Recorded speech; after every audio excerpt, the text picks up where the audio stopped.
मला वाटतं प्रत्येक निवडणूक ही वेगळी असते. लोकसभेचे निकाल जरी वेगळे लागले असतील आणि आम्ही महायुती म्हणूनच निवडणुकीला सामोरं जाणार आहे असं वर्धापन दिनाच्या दिवशी सुद्धा आमच्या नेत्यांनी सांगितलं. असं असतानाही आम्ही मागणी करतोय, कारण आमची अशी अपेक्षा की हे मतदारसंघ आम्हाला मिळू शकतात. आमची राष्ट्रवादी ताकद या ठिकाणी चांगली आहे आणि इथून मागच्या काळामध्ये सुद्धा हे राष्ट्रवादीचेच मतदारसंघ होते.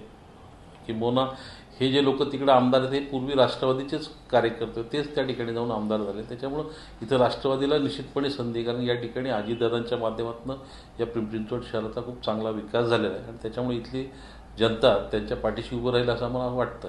आम्हाला असं वाटत नाही. शेवटी राजकारणामध्ये काम करताना प्रत्येकाला तो अधिकार आहे मागणी करण्याचा.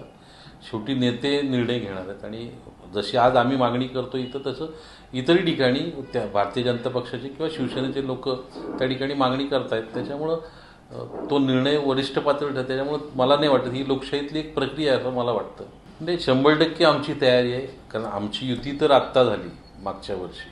इथून मागं आम्ही आघाडीत होतो, ते युतीत होते. त्याच्यामुळं निवडणुकीला सामोरं जाण्याच्या दृष्टिकोनात आमची तयारी होतीच आणि आम्ही तिन्ही ठिकाणी आपण त्या पद्धतीने तयारी. आम्ही मागच्या पोटनिवडणुकीत चिंचवडला त्याच्यामध्ये आमचे उमेदवार उभे होते. त्याच्यामुळे आमची तयारी तिन्ही मतदारसंघामध्ये चांगली आहे. एकूणच मी मगाशी म्हटल्याप्रमाणे या पिंपरी चिंचवड शहरामध्ये राष्ट्रवादीची ताकद आहे. अजितदादांनी या शहराचा विकास केलेला आहे आणि त्याच्यामुळे आम्हाला खात्री वाटते की या ठिकाणची लोक या निमित्ताने आमच्या पाठीशी उभे राहतील आणि तिन्ही विधानसभा क्षेत्रामध्ये या लोकसभेमध्ये आम्ही आघाडीवर आहे. भोसरी, चिंचवड आणि पिंपरी महायुतीचे उमेदवार त्या ठिकाणी आघाडीवर आहेत.